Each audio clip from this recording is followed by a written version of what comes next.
right, let's put this up here. Thank you, everybody.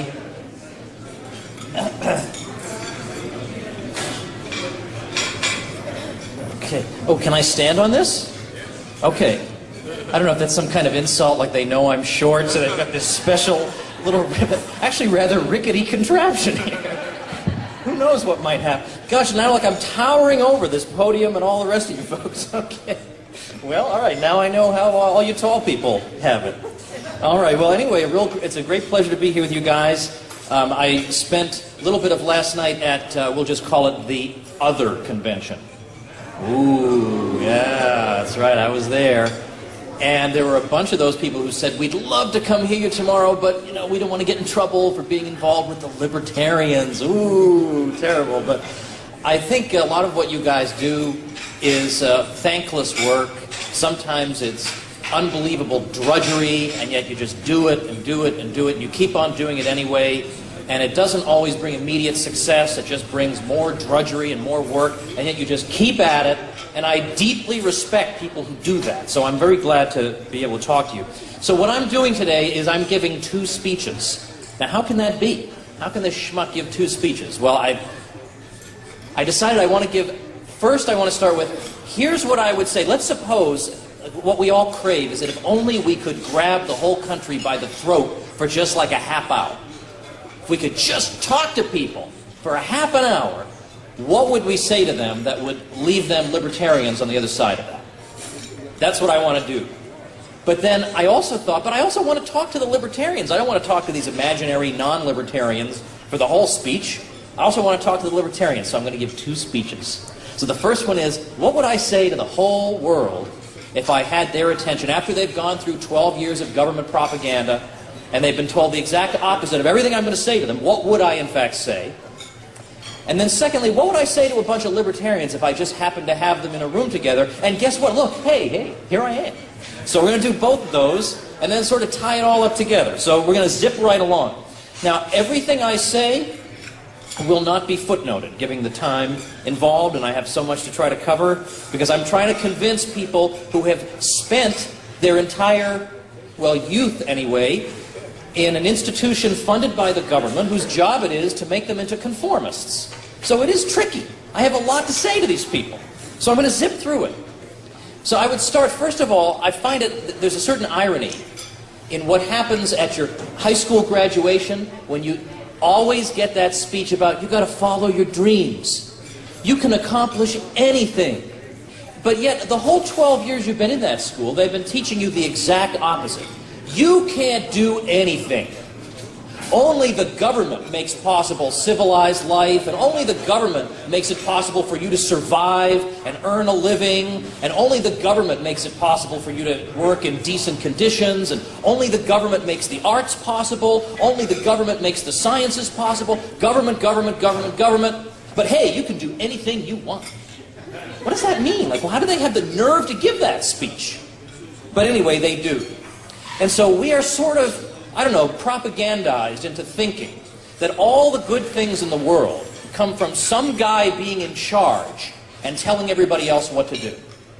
People look to the example of the military, and they say, look at the military. The military gets stuff done. We got a guy in charge and people who obey. So this should be the model for all of society. This is the sense people have. That's why I think some people accepted the idea that central economic planning was a good idea. Because it seemed to them, wouldn't it be better and more efficient for there to be some guy barking out orders to everybody instead of everybody just doing whatever he wants? That sounds chaotic and disorderly. We can't have that. So, first I would tell people, there are miracles that go on every single day in this world that occur simply because individuals are acting. Like, think, for example, there was nobody in charge of the English language. There was no one guy who said, okay, everybody, I've decided. The word for this is tree. Everybody got that? It's going to be tree from now on. Like, that didn't happen. And so it's not even like, as my friend Bob Murphy puts it, it's not that dictionary companies invented English. It's not like dictionary companies just forced upon us the meanings of the words. The dictionary companies are merely codifying our already customary practice of designating this as a tree. So where does English come from? It comes from just spontaneous interaction of people. There is no czar or commissar or planner of the English language, and yet there it is. But you could imagine, you could just imagine people today thinking that there must have been some English language commissar who developed the language. Or how about take a scientific field like physics? Now physics has progressed tremendously over the centuries, and yet there's no guy with a giant physics hat and he's wearing a lab coat and he's in charge of physics. There's nobody in charge of physics. They have physics journals, and the journals are supposed to weed out the bad articles, publish the good ones, and people build upon each other's work, and the result is this tremendous edifice of physics. And yet it develops with no guy doing it. No one even stops to marvel at this. But this contradicts this idea that you need some guy in charge. No, what's miraculous is how much we get done with nobody in charge. With just human beings interacting with each other like with other human beings. That's it. Where we interact with each other without some guy with a bullhorn. And it's astonishing what we can accomplish. Like, for example, I'm sure everybody in this room is at least familiar with that Leonard Read essay that Milton Friedman popularized, I, Pencil. So Milton Friedman holds up this pencil and he says, look, I got a freaking pencil over here. You look at the things in this pencil and you realize there's no person on earth who could produce this pencil. And you're skeptical of that. You think, oh, I know Joe works at the pencil factory. He could make a pencil. But when you think about it, it's actually quite difficult. The pencil begins with a tree. You've got to chop down the tree. What are you going to chop down the tree with? Well, you're going to need an axe, or you need a saw. What's the saw going to be made out of? It's going to be made out of steel. And for steel, you need iron ore. And then you need transportation to transport the steel from one place to another. The transportation requires gasoline, which requires oil refinery. All these different things that you would need to be an expert in to create a pencil, no human brain could possibly contain. So there are and that's not to mention the rubber for the eraser, the graphite, which comes from South America, all these different things coming together to produce an object that costs you a few cents. That could you imagine, before we had pencils, describing to people, all right, here's what we need to do. All right, first we got to go to this continent, then that continent, then we got to get the graphite, we got to chop down the tree, we got to produce paint, requires all these ingredients and all these processes. Then we got to shave down the wood to make it all nice and smooth. Where people would say, my gosh, this device is going to cost like $1 billion. And we're going to need some pencil commissar in charge of this thing. We would never produce a pencil. No one would even try. And yet this happens every single day, and nobody even notices it. Nobody even notices the miracle of this without any central direction, without that bullhorn guy. These miracles go on every day, and we are not ever taught to stop and appreciate them for a change. In fact, there was one time I had a sick child. She needed a vaporizer in the middle of the night. So in the middle of the night, I go to the store, I buy her a vaporizer for $10. And I actually, this is not a joke, I stood there in the store and I marveled at the fact that I just bought a vaporizer for my sick kid in the middle of the night for $10. And this is incredible. Think of all the things that had to come together to make this possible. And then I realized, wait a minute, I have a sick kid. I can't really be standing around here philosophizing. I gotta get out of here.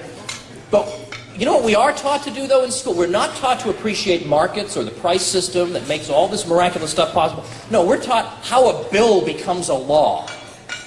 So right away, it prejudices people in favor of government activity. I know all about how a bill becomes a law, but I have absolutely no idea how a pencil could be possible. And I have so no idea about it that I don't even have the idea to ask myself the question. So these miracles take place every day. And in fact, on the free market, we have what the great Frederick Bastiat called economic harmonies. That on the market, we are all acting harmoniously in cooperation and concert together.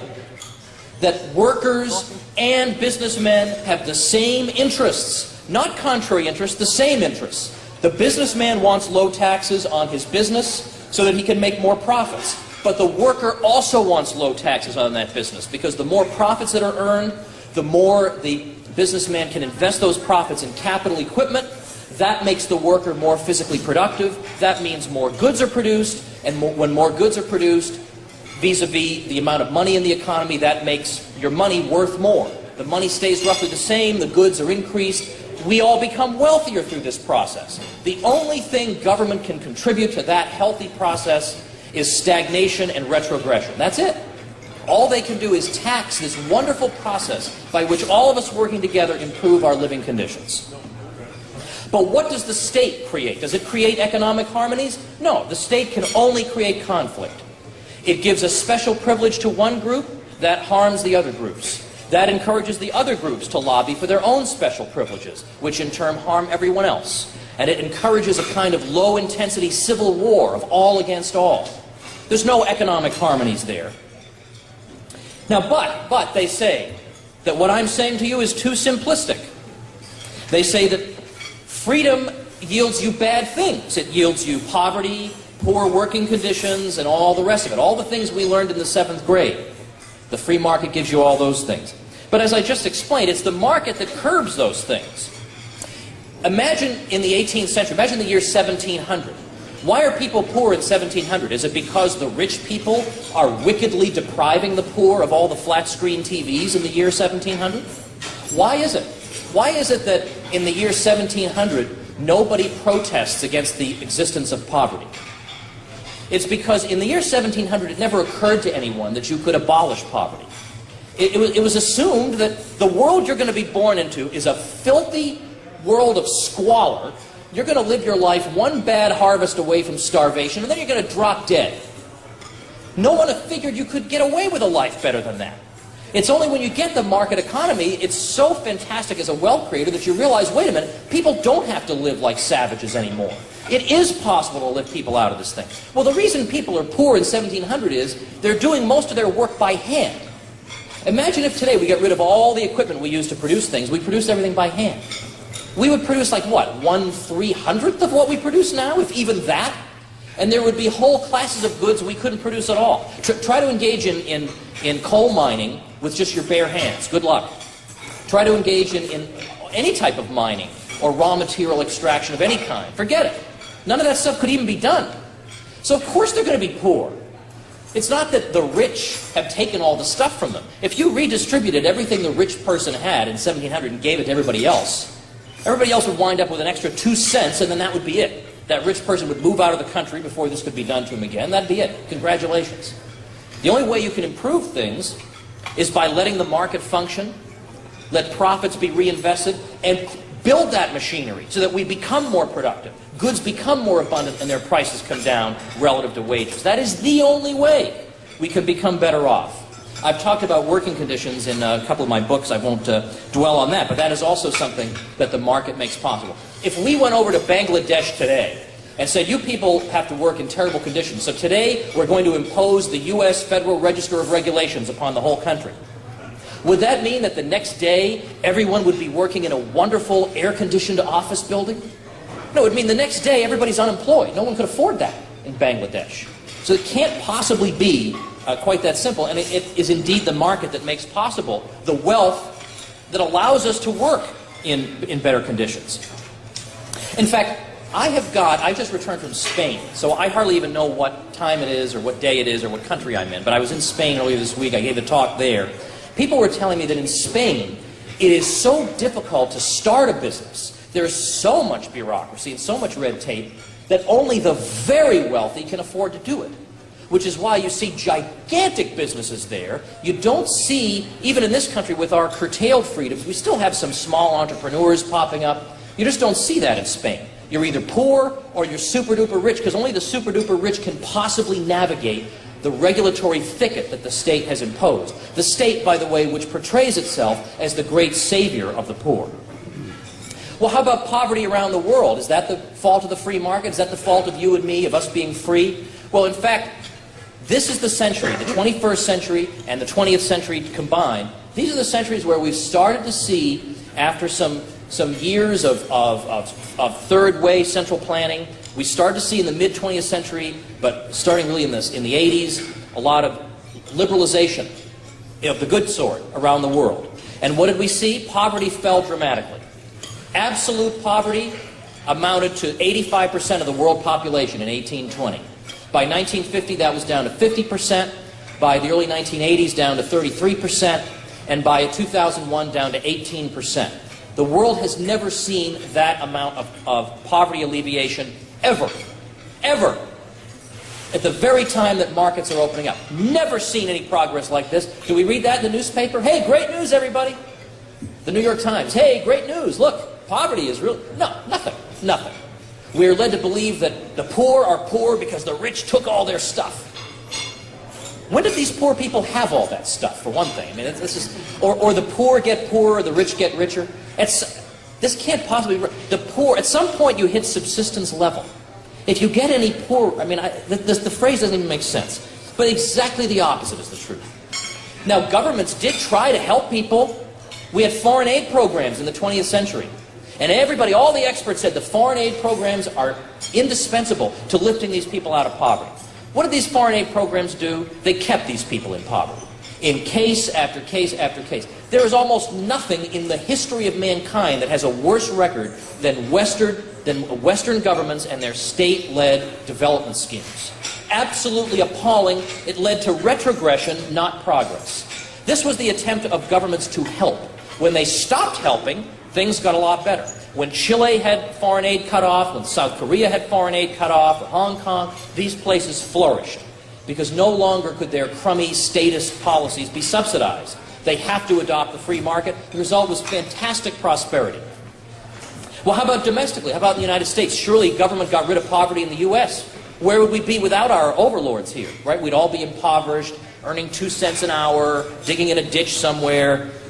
Well, it turns out that in the U.S., if we look at modern standards of what constitutes poverty, in the year 1900, poverty claimed 95% of the population.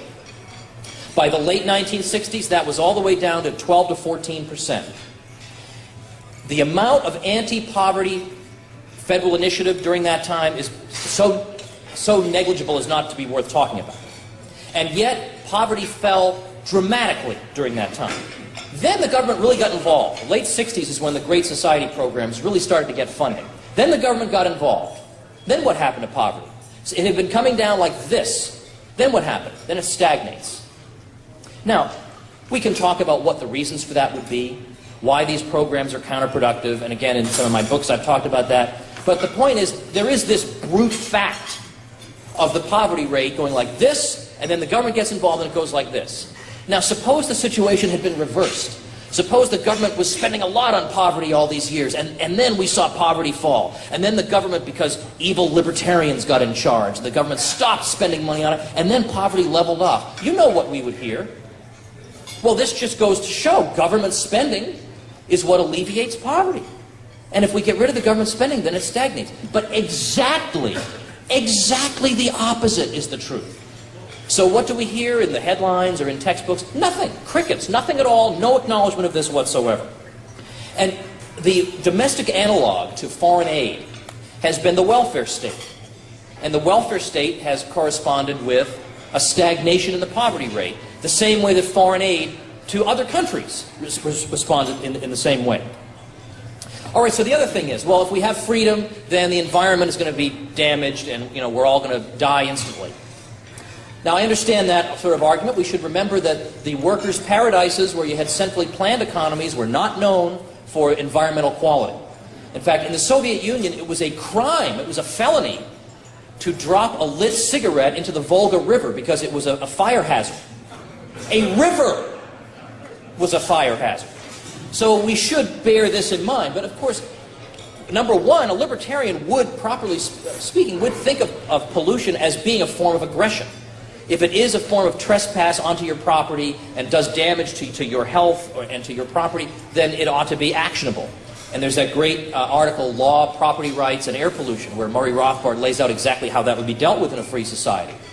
So, first of all, it's a caricature to think that, well, we libertarians, we love pollution. Like, yeah, that's how we know that industry is really cranking things out. Like, if I'm not coughing, it's not capitalist. That's not really how we think. But also, property rights are what make possible the care of the environment. Now, we get told, for example, that the American Indians, they didn't have private property. They were purer than that. They were like Rousseau's noble savage. This is all a fantasy invented by people who couldn't care less about the real truth of the American Indians. They just want to exploit these people on behalf of central planning. The fact is that numerous American Indian tribes, not only did they have private property, but they assigned property rights, for example, in hunting. They would say, this family can hunt in this area. Well, that's good, because if you don't assign that, then everybody's just going to kill every animal in that area.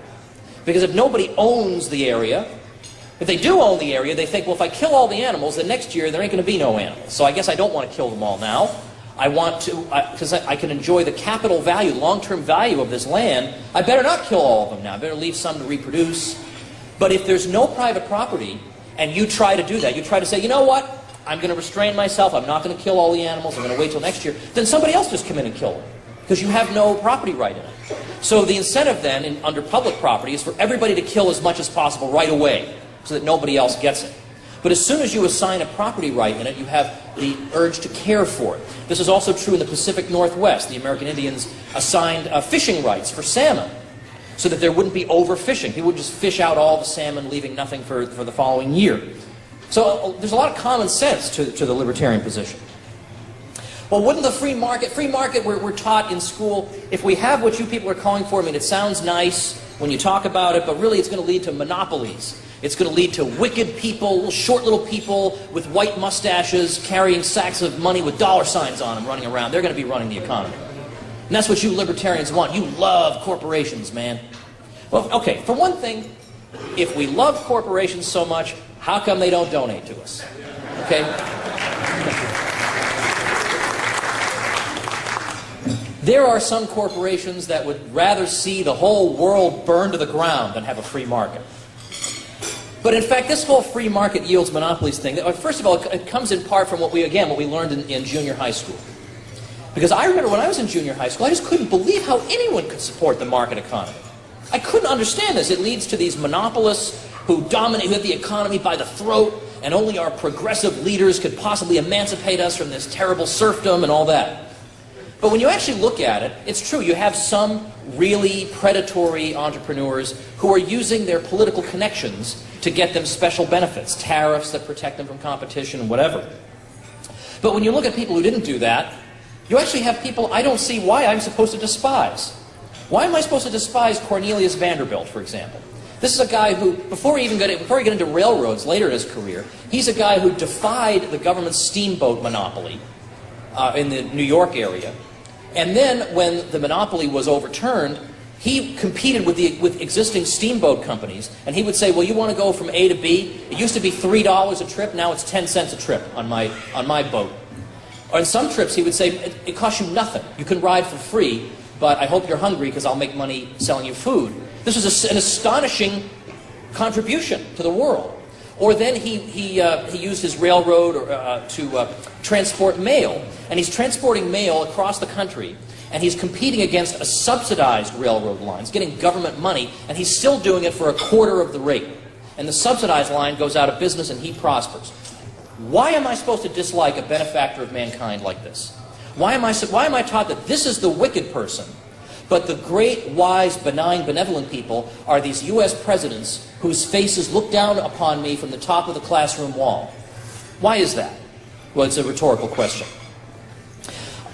So, of course, we talk about Andrew Carnegie. Single-handedly, the guy reduces the price of steel rails in a quarter century from $160 a ton to $17 a ton. I'm supposed to hate that guy? Now, Rockefeller, okay, you could talk about the things his foundation did, whatever. That's a separate question. I'm talking about as an entrepreneur. I mean, this is a guy who takes the price of kerosene and drops it from $1 to 10 cents. Now, the government can't ever do anything like this. This improves everybody's standard of living. Because now everything that uses that as an input gets cheaper. Everything that uses steel as an input gets cheaper. People's standard of living rises across the board. All the government can do is take stuff from some people and give it to you. And that is, not only is that a wash, it's a dead weight loss because of the inefficiencies and everything else involved. But these people actually did improve people's standard of living. And this goes on today, and we are taught to despise people who are involved in commerce. We're taught to be total jerks to store clerks, for example. You treat store, and I say you, present company accepted, but we're taught to treat store clerks like garbage. You know, like there's one tiny thread wrong on your clothes, and I mean, you are going to make hell over this thing. Whereas the TSA is sticking their hands down your pants, and you're going, well, you do what you got to do, man. Like, there's something wrong here, right? I mean, people have got to be schooled to think this way, because that is not a normal reaction to this. Also, okay, so then the claim is, but we do have monopolists, and then they take over, and then they can drive their competitors out of business. They just make their prices super low, nobody compete with them, they drive everybody out of business. It's called predatory pricing. Again, I've talked about that in some books. I have an article coming out on this from the Future of Freedom Foundation in a little while. But for now, I'll just say that there's almost no evidence of this ever actually happening. There are firms that drive other firms out of business, yes, but that's consumers drive those firms out of business, not the firm, really. But where's the suddenly high prices that they're supposed to then impose on the rest of us? They never materialize. And there are a whole lot of reasons for that. There are a whole lot of reasons that predatory pricing is a counterproductive strategy. And there are a whole lot of ways, market mechanisms, that even if that were possible, that could fight against that. But as I said, I've got an article coming out on this, and I have so much else to say. I'll put that as a footnote. Check tomwoods.com. Eventually there'll be an article on predatory pricing. But I have talked about that in my Politically Incorrect Guide to American History. And finally, the antitrust laws. Notice that antitrust complaints do not typically come from consumers. Consumers do not go to the government and say, I am so sick and tired of paying so little for this product. I am so sick and tired of getting this product for free. Please do something about it. It never has. It's always the competitor. That should tell you something about what the real interests involved in that are. Okay, but things would be unsafe. Right? There would be quacks taking advantage of us. We're too stupid to look after ourselves. So these are the same people who say, we're smart enough to vote for people who are going to make decisions that are of momentous historic significance that can affect the whole world. We're smart enough to do that, but we're too stupid to pick a doctor. Like, we can't just look at, take 1 second on the internet and find some basic clearinghouse of doctors who are respected. We're too stupid to do that for our own health. However, we can vote for a guy who's going to make policy against Iran. It seems to me it's either one or the other, but you can't have this kind of contradiction. But when we think about something like occupational licensing, the state has to license people, because otherwise we'll all be taken advantage of. Well, again, not only are there private certification agencies all over the place, I mean, there's, even in terms of regulation, Underwriters Laboratories certifies electrical products. That's a private organization. It puts its seal of approval on a product, and if that product is unsafe, Underwriters Laboratories is ruined. Whereas if some government bureaucracy puts its symbol on there and it's unsafe, are they ruined? Are they ruined? No, their budget doubles. They're not ruined. Look at the incentive that's there. But also think about whenever you see some requirement that this or that occupation has to get a special government license, ask yourself this. Do the existing firms in that industry have to comply with the requirements for the license? So, for instance, sometimes they increase the number of hoops you have to jump through to get the license. They say, well, from now on, all the flower arrangers now have to prove that they can do X or Y. Do they ever apply that retroactively to the existing flower arrangers? Never. Of course not.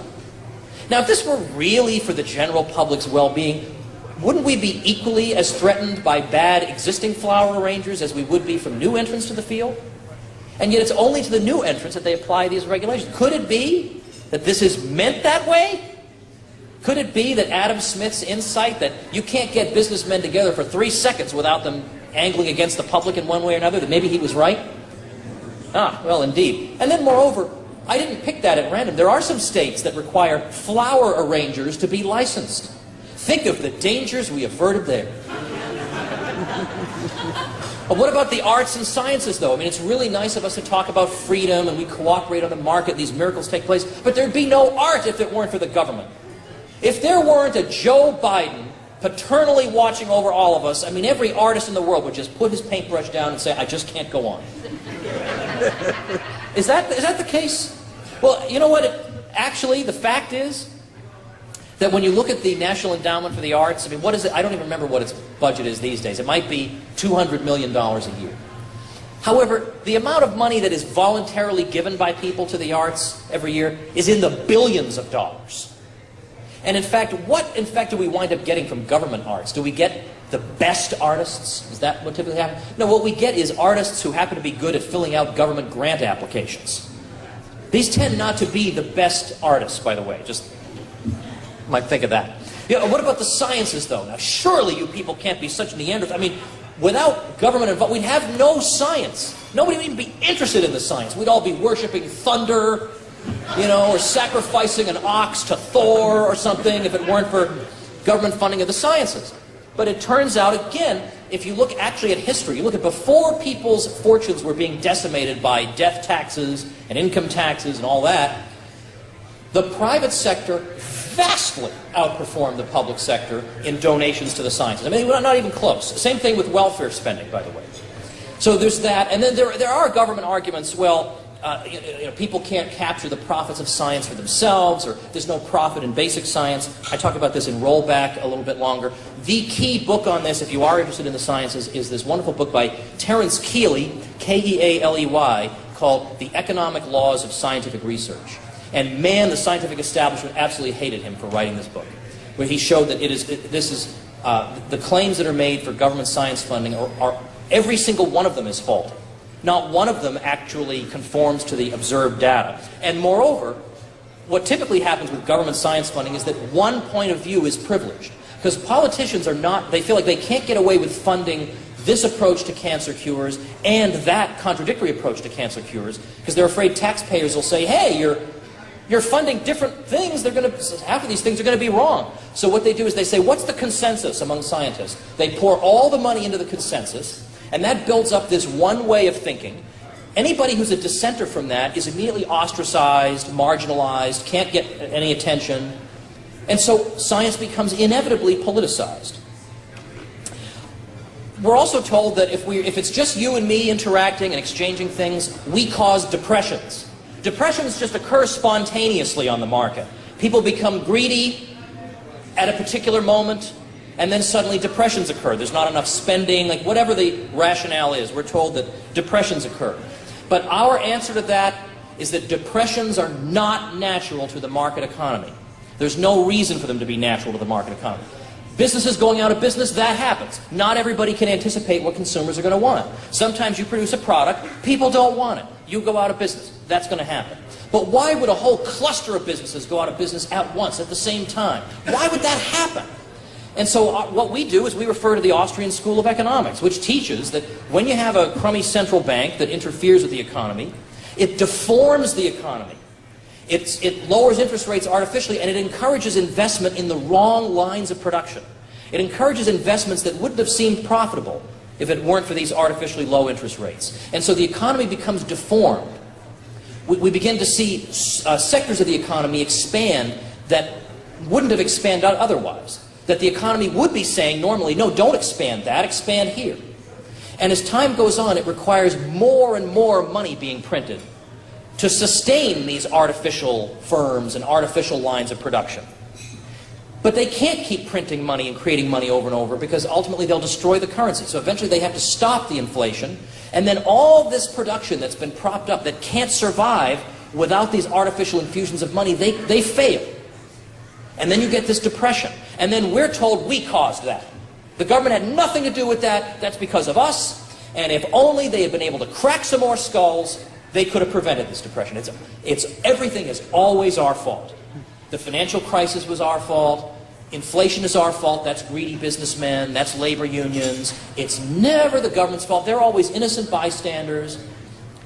Now, if you're 7 years old, you might be satisfied with explanations like those, but after a while you have to say, maybe the government has an interest in making us think that all good things are caused by it, and all the bad things are caused because we don't have enough of them. The fact is, in this most recent financial crisis, you know how many agencies, state and federal, we have in this country whose job it is to regulate financial markets? 115. So you mean to tell me that if we had just had 116, then we wouldn't have had this crisis? These regulators, we had plenty of them. None of them saw the crisis coming, almost none of them. And most of these people, let's face it, are not the brightest bulbs in their class. If you go to business school, you do not say to yourself, I can't wait to get out so I can work for the SEC. No, does not happen. Doesn't happen. That's the kids who are at the bottom of the class, and they say, I guess I got to go work for the SEC. And they wind up being time-serving drones, and the kids who graduate at the top of their class run rings around. It is not for lack of regulators that we had this problem. Who's the chief regulator of the banking system? The Federal Reserve and the Federal Reserve Chairman. Did they perceive that there were problems coming down the line? Greenspan told everybody you should take out adjustable rate mortgages and that the fundamentals are sound. Bernanke said there's no housing bubble. Appraisement practices are sound. Lending practices are great. Everybody should get in with both hands. That's what these people said. Greenspan, this guy's supposed to be like in charge of everything. We're supposed to just bow down in front of this guy. He's the wise planner, the former saxophone player turned Federal Reserve chairman. We're supposed to say, oh my gosh, Alan, you know what interest rates should be. We're too stupid to decide them on our own. You better tell us what it is. And the thing is, he would say things like, I'm not kidding, he would say things like, I had this feeling in my gut, and so I decided to lower interest rates by 25 basis points. A feeling in his gut? And meanwhile, you got people who practically worshiped this guy. You remember the story of Stephen Glass? He was a reporter for the New Republic magazine, and they made this wonderful movie about him, Shattered Glass, because he used to just make up his stories. He invented the stories. People would say, gosh, how does he break all these fascinating stories? Because he invented them. He just made them up. They didn't actually occur. So one of the stories that he invented was that some Wall Street investors had built a shrine to Greenspan with flowers and candles and an image of Greenspan, and they would gather together and meditate there. Now that was a made-up story, but the point is nobody noticed that was a made-up story. People thought, yeah, that seems plausible. That is creepy. I mean, this is what we are taught, the type of disgusting, superstitious reverence we are taught to have for these people. And then it turns out they're dead wrong. Greenspan even was interviewed, was it Diane Sawyer? I can't remember. He was interviewed not long ago, and she played a portion of his congressional testimony.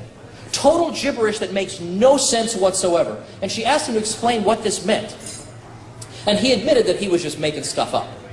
He was trying to throw Congress off the track, and he figured Congress doesn't know anything about monetary policy, so you just go blah, blah, blah, and they'll just go, yes, sir, when's lunch?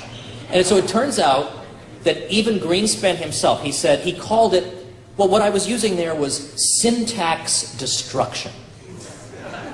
So he's even got his own weirdo phrase for it. So think about this now. So this is a guy who's in charge of the money supply, and he admits that he just blabs and blabs about nothing to throw Congress off the track. Meanwhile, he's totally clueless about what's going on. And we're supposed to repose our confidence in these people. And that you and I, who are skeptical of this, there's something wrong with us. We must be antisocial or something if you don't like Alan Greenspan. Something wrong here. Now, ultimately, what does it boil down to, though? We can answer all these objections all day long. It basically boils down to there are two ways to acquire wealth. You can create wealth by serving your fellow man. That's the way a civilized person creates wealth. Or you can expropriate people. You can loot people. At the point of a gun, you can take stuff. That's it. Everything boils down, one way or another, boils down to one of those two original ways. Well, it's obvious which way our society has chosen. So we have agriculture subsidies that help the farmer, and that basically amount to a gun in the ribs of everybody else. We have sugar quotas that steal on behalf of the sugar producers. We've got the Export-Import Bank, which diverts credit to certain favored firms. We've got the Federal Reserve, which diverts credit to certain favored firms. And this just goes on and on and on and on, not to mention all the other things, the military-industrial complex. All of this occurs through the barrel of a gun. And we have to ask ourselves, is this the most humane way for human beings to interact with each other? At the point of a gun. It's indirect. Sure, we hire somebody else to wield the guns. Is there really no other way we can live than by my group impoverishes the rest of you and enriches itself, and then your group is going to impoverish us and enrich itself? What if we just stopped doing that? Wouldn't we be a lot richer?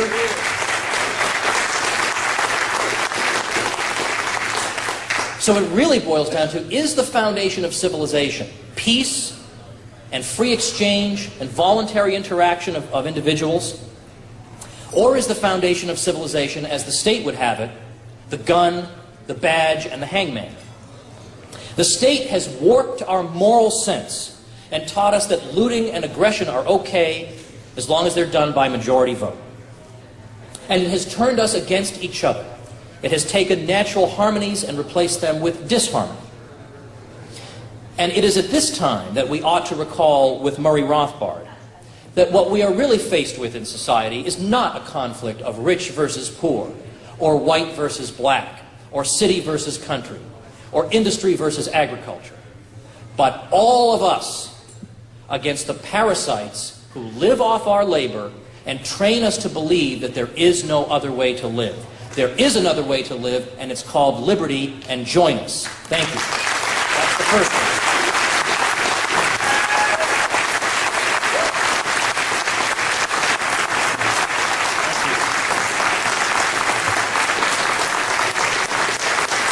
Thank you.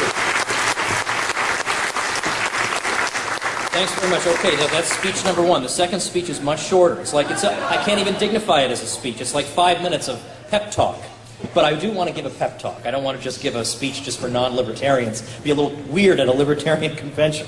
So a few little things, and then afterward I'm going to zip over to the glasses were nice enough to let me use some of their table. So I have a few titles. I'll be sitting there chit-chatting with folks. Although, at 1:30 you've got to be back. So don't you get in trouble. Don't blame me if you're out here talking to me. I didn't tell you to do that. Okay, I just want to give just a little bit of advice or just thoughts about libertarians and libertarian political activism. And this is not dogmatic. If you don't agree with me, that's perfectly fine. These are sources of honorable disagreement. But first thing that I would think to say to somebody who wants to run as a libertarian is do not run on lower taxes and lower spending. Of course, we favor lower taxes and lower spending, but unless you're going to say that I pretty much want, so low that you can't believe how low I want the taxes and spending to be, then people will just vote Republican. Because they'll just say, well, libertarians have a hard time winning, Republicans are more likely to win, so I just vote for the Republican. If you're just Republican light, why would people vote for you?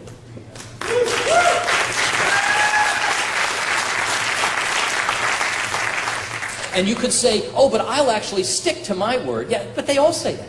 Everybody says, I'm going to repeal regulations. You got to have some. Only you can figure out what your unique spin on the liberty message is. But you better have that spin to distinguish yourself. Of course, you've got to use YouTube these days. And I think Gary Johnson, I'll be honest, I think he's done some very good ads so far, distinguishing himself from the two parties. And I think that's a critical thing. And I would basically just say that the likelihood that libertarians are going to get the 65 and over demographic is very, very low. Very unlikely, because Ron Paul couldn't get it. I don't mean you ever write anybody off. But I'd love to see an ad where you got one person represents the Republicans, one person represents the Democrats. One of them's driving a red Buick, and the other one's driving a blue Buick. And then you got the super cool libertarians. Like, hey, don't you want to be like us? Wouldn't that be better? Anyway, that's my own sort of thought. Okay, so second thing is, do not neglect foreign policy. There was a period, obviously if you're running for state office, I think you can safely neglect foreign policy. But there was a time in the history of the Libertarian Party where you could find a lot of people who were, I think this is over, thankfully, more interested in science fiction than in foreign policy. Those days are over, okay, because some of the state's worst crimes are carried out in the area of foreign policy. If you want to distinguish yourself from the other parties, that is a clear way to do it, because there is a bipartisan foreign policy consensus that has done nothing but harm to this country, and you cannot run away from that. And when Murray Rothbard was helping to write the initial Libertarian Party platform, he had to claw his way to making sure that foreign policy was given pride of place. He said this is the key issue. James Madison said this was the key issue. War is what brings in its train so many forms of oppression. It cannot be neglected. This is an essential issue.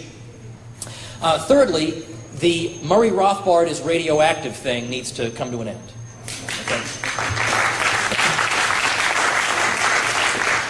There are people who, now you notice I made respectful reference to Milton Friedman. He had many important contributions that we respect. However, Rothbard was a great man. I don't mean you have to worship him. I don't mean you have to agree with every word he ever said. I don't mean you have to belong to a cult of Rothbard. I don't mean you have to wave incense in front of him. But for heaven's sake, somebody writes a 1,000-page economic treatise that is praised by Ludwig von Mises, who was not exactly copious in his praise, if you know anything about him, who in his 20s and 30s was so conversant with economic literature that he knew the mainstream inside and out. Look at the footnotes in Man, Economy, and State. In his spare time, he writes a 4-volume history of colonial America. He publishes libertarian newsletters. He founds the Quarterly Journal of Austrian Economics, the Journal of Libertarian Studies. He writes works of history on the Great Depression that are astonishing in their scope and their effectiveness. He writes a study of the Panic of 1819 that's praised by every academic journal. One could, I mean, look at him. He was a movie reviewer. His correspondence is this big. You would write to him. He would write you back, even though how did he find the time? He's writing all these big books on an old typewriter. I mean, this, maybe you didn't agree with every strategic decision he made, but, you know, whoever's infallible in this room will drop Rothbard and follow you.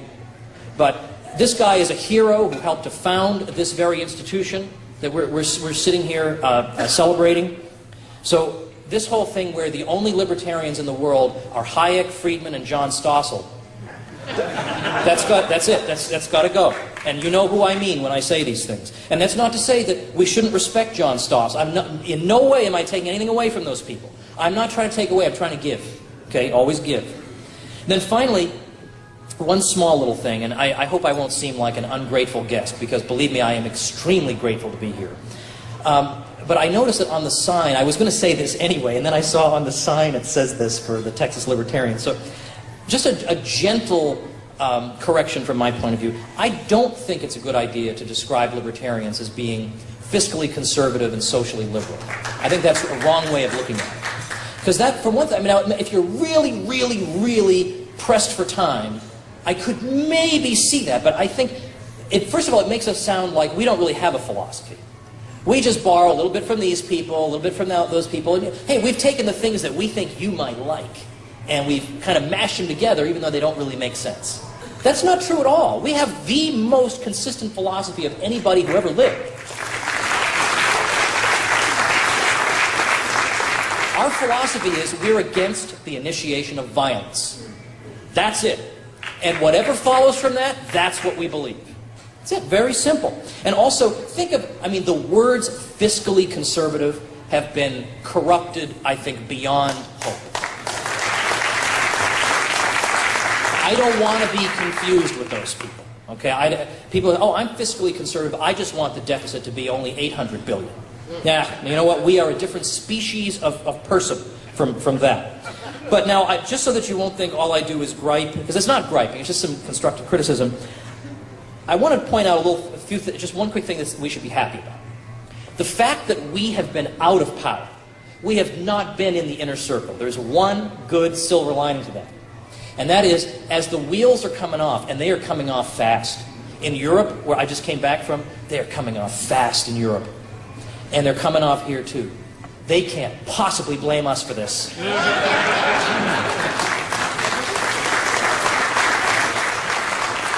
People are going to be looking for answers. And they're going to be looking for answers not from the same old people who caused all the problems. They're going to be more willing than ever to look in places that they wouldn't have thought they would have looked, even 5 years ago. And that's the gap we have to fill. Now, I know it's a cliche to say the internet has opened up a lot of possibilities for us, but it's absolutely true. Now, it's also true that on the internet you can read Time magazine. You can read mainstream opinion. But the point is, you could read mainstream opinion before the internet. But you couldn't really find us. I mean, and if you did, by accident, you know, if you want to find out about our philosophy, you got to send a self-addressed stamped envelope to some address somewhere, and 3 weeks later you get a pamphlet. But today, we can reach people in ways that are astonishing. And so what I want to urge people to do is something that I've been urging people to do in a lot of the places that I've been stopping. You have ways to reach people that are free. You can start your own blog and it's free. And you should do that. And just, you say, well, I'm already really busy. Just get more efficient. We can all get more efficient. Carve out 20 minutes a day and just write on that blog. What do I write about? Well, if current events aren't enough to chew on, or if you feel like, well, I don't have enough original to say, other people are talking about current events, read. There's plenty of good stuff to read. Just write about what you're reading. And that'll help somebody. Somebody else who's going to be reading that thing. It'll help that person navigate. Just write down what your thoughts are about what you're reading. I actually made up a thing. I know we're not just about economics. We're about the whole package. But I'm interested in economics. So I wrote up a free resource because people kept asking, what should I read? I want to become knowledgeable in Austrian economics. So I wrote up learnaustrianeconomics.com. So you can go there and this link to almost all the resources are online for free, or you can listen to them. So get a few of those and just start writing about them. And this will help somebody. It'll help you. It'll make you a better writer. It'll help you organize your thoughts better. There will be no time in your life when you're going to say, gosh, I'm so sorry I wasted time becoming a good writer and thinker. That was just out the window that time. You're not going to say that to yourself. Secondly, everybody can have a YouTube channel. It's amazing. You can comment on things, and it's free. Start your own YouTube channel, and it's free. It's amazing. You should do that. And this will help you get over your fears of speaking. There won't be an audience right in front of you, but you'll be surprised. It's also nerve-wracking to speak in front of just a camera. In some ways, that's more nerve-wracking, because you don't know if anyone's going to laugh at your jokes or not. You know, this is just out there in the ether. But this is free. I have a friend, and I keep badgering him. I keep saying to this friend, and this is my form of saying, you better do this, because someone's going to take this idea. I have a friend who's very, very, very smart. I'm blessed, because I travel in these circles, to know a ton of geniuses. This guy knows a lot about economics. And I said, you know what you should do? You start a YouTube channel, and every week you make an 8-minute YouTube critiquing Paul Krugman's column.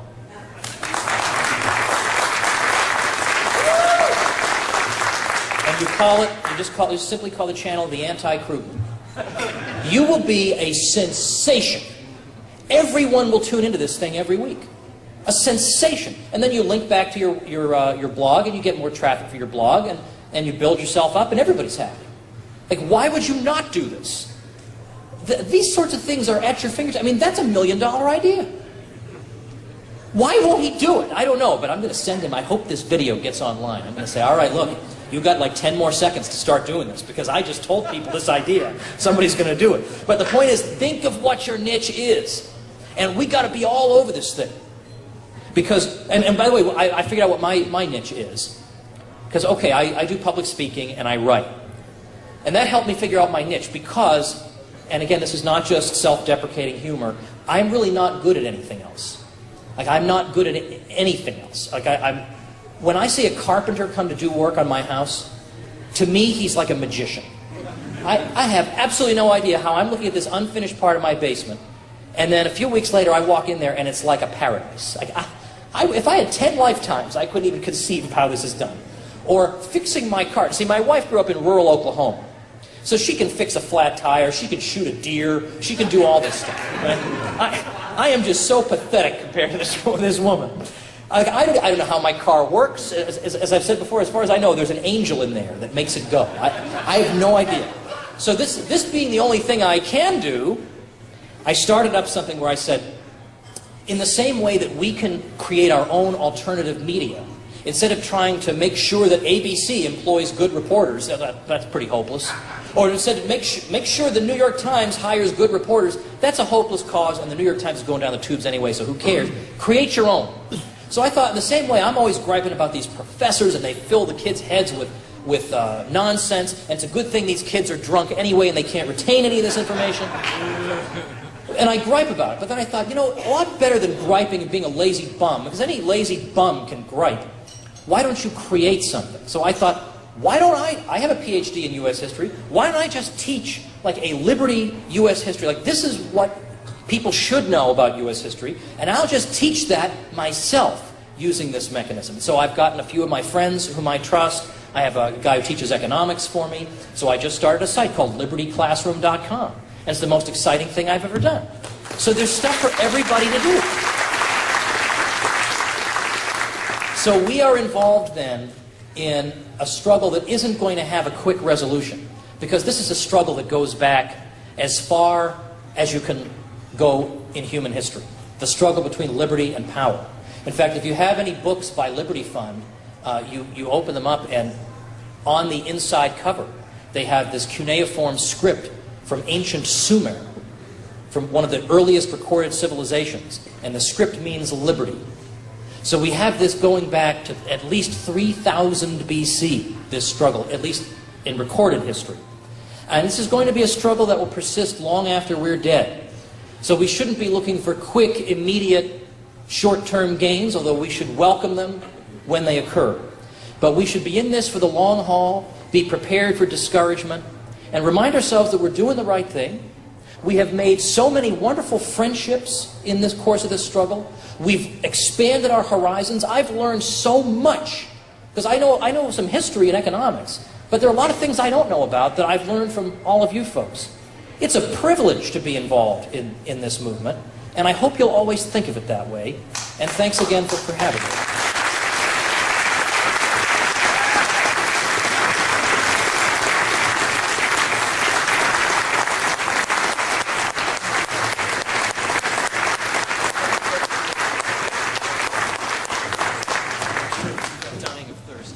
Just a programming announcement. If Elizabeth Miller is here, she can come